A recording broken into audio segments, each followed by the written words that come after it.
Yeah, that action button is going to be pretty useful on the iPhone 15 Pro line.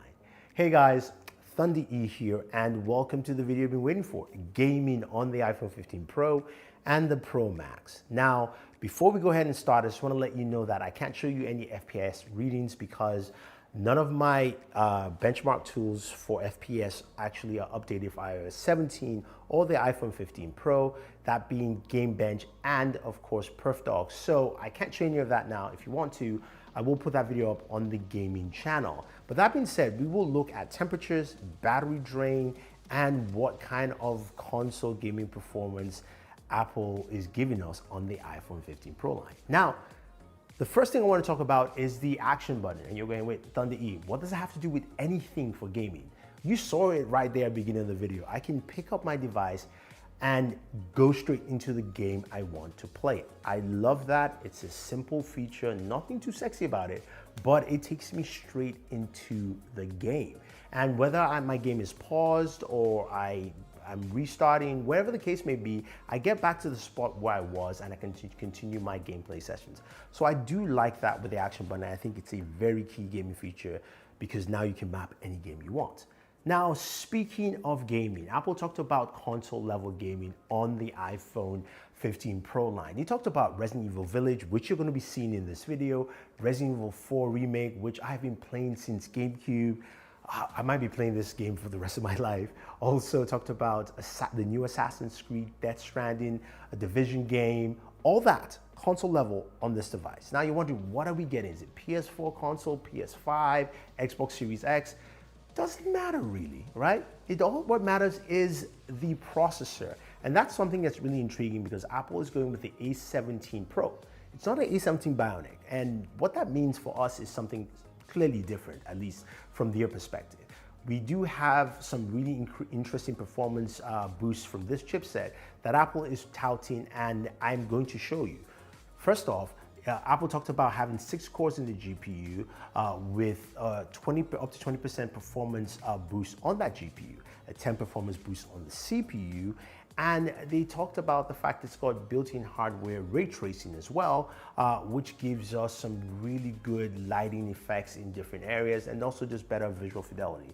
But I also like the fact that they do have Metal FX upscaling to, of course, give you some really nice upscaling textures and different things within your gameplay. But what does that mean in terms of numbers? Well, you know what? We do have Geekbench 6 to see what this actually brings to the table. And in terms of performance, let's look at what we get for both devices. Now, the 15 Pro and the 15 Pro Max will have slightly different numbers because of the size. But in terms of single core, the 15 Pro is 2,925, while the Pro Max is 2,908, while multi-core for the 15 Pro is 7,265 compared to 7,194 on the Pro Max. Those are impressive numbers for these devices and much higher than last year. To give you perspective, the 14 Pro and the Pro Max from last year had single cores of 1,881 and 1,861 respectively, multi-core 5,433 and 5,401 respectively. That is over 1,000 boost on single core and over almost a 2,000 boost on multi-core. So what does that mean for our gameplay? Well, Resident Evil Village played really well and played rather smooth. You can see how it looks. It looks really nice. Performance is really solid, but also the game is locked at 30 frames per second. We'll look at the settings here. It's locked at 30. This is a beta, by the way. I'm going to just state it again. It's a beta. 30 frames per second, resolution is 1560 by 720. So we're getting 720p resolution, and I can't change any of the settings. So hopefully in the final game, I will be able to do that. But I was able to see what they meant by some of those, of course, the ray tracing elements, the lighting elements, the textures, the assets and details. Apple also said these are the same assets you will find in your console game. And yes, I have played Resident Evil Village. It looks rather the same. Now, how would I compare it to a console game? This kind of reminds me more of playing a game of Xbox Game Pass in terms of streaming, where it looks really good, but of course you're playing at a lower resolution. And sometimes with Xbox Game Pass, you get that drop in resolution because of your internet connection. So you might go from 1080p to 720. So I am playing on 720 now, but it looks good. And everything Apple claims looks the way it should.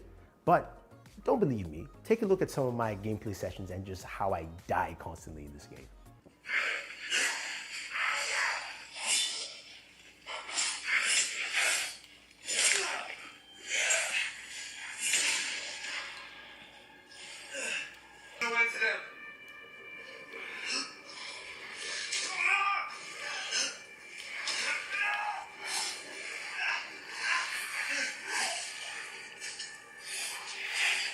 It looked really good and it sounds really good. The audio speaker of the iPhone is solid, and I know some of you are going to be asking for a speaker test. I will do that if you want to on the gaming channel, Board Gamer.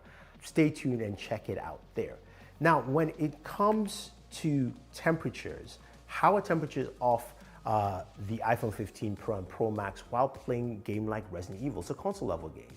Well, I got temperatures about 109 degrees while playing this, and you can see that that's actually not bad. That is in line with certain mobile devices playing mobile games. But again, this is pretty solid, and I think a lot of people will like it in that respect. Plus, you're not holding the phone; you're using a controller here. What about mobile games? Now you're going, okay, we've seen that. What about the games we usually play, right? What about Call of Duty Mobile? Well, Call of Duty Mobile ran really well. I was able to play, of course, on ultra medium settings flawlessly using the controller. Without the controller, it played solid as well. PUBG Mobile, the same thing, playing at Extreme HDR or Ultra HD Ultra. Gaming performance was really good. You could see it, it felt smooth and very solid. Now, sure, these games are not optimized yet for this chipset, so we might see higher performances, but we'll have to wait and see. Now, of course, I gotta bring up Genshin Impact. This is a game that terrorizes a lot of gamers in whatever they do. Now, Genshin is one of those games where, of course, we see high temperatures and also slowdown in performance. Now, I can't give you the FPS readouts yet, but I can tell you that it did run really smooth while playing, of course. This is playing for about 20 to 25 minutes. And in terms of performance, it was solid. I was playing at 60 frames per second, extreme settings, and it showed really well and it ran smooth. But here's the kicker, temperatures. Temperatures on Genshin Impact were tremendously high at 112 degrees at its highest. So that's roughly around 42 to 43 degrees Celsius. And you can see how this can affect your gaming sessions. I also did notice that yes, the iPhone did dim down the screen to, of course, debate that. So that feature is still built in there, but the temperatures ran rather high. So to combat those temperatures, I decided to try something a little bit different. I was able to get the Cryo Armor case from Spigen. This is not sponsored, but I went to see how it would affect it in terms of temperatures playing Genshin Impact. So I did play Genshin for the same amount of time, and with the Cryo Armor case, it was completely different. My temperatures were between 102 and 105. That is the stark difference from 112. So hey, if you're gonna be playing at least Android games for a while, this will cool it down for you quite effectively, and I think it's actually quite useful. I'll leave a link for you guys down below. So you're thinking, okay, I want to use that case, what about my controllers? Well, the case will not work with your controllers, it's just too thick.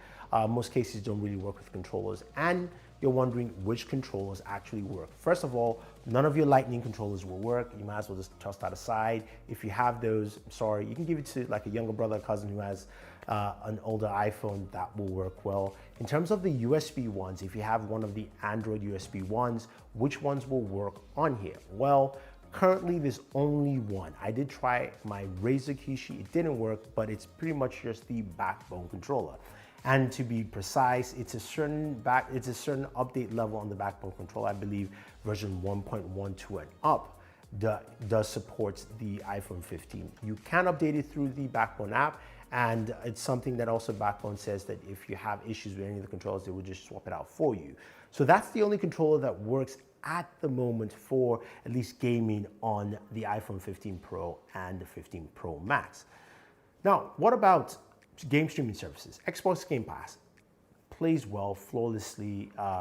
We've got a really good Wi-Fi chipset in there, as well as also 5G chipset. So you're able to game and stream quite effectively on this device, whether you're playing games like Starfield, which is amazing to just jump in and play, especially on that display with the high resolution and also such brightness. I think it's about 1700 nits or 1750 nits, peak brightness 2000, of course, at outside, as you would expect. And I think when you look at everything overall in terms of gaming, whether you're playing mobile games or you're playing console level games, this is really interesting because Apple is changing that conversation here, right? I was one of those people who went, look, I love the idea of playing my game streaming services like Xbox Game Pass on my device. Now, the one thing that is a downside is that I cannot play those games when I'm offline, so AKA in the air, and I travel a lot.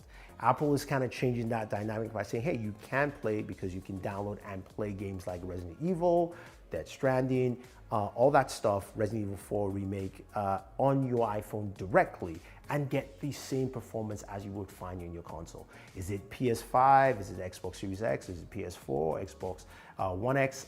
I can't fully tell you yet, but I would say it's closer to a game streaming service in terms of performance and look.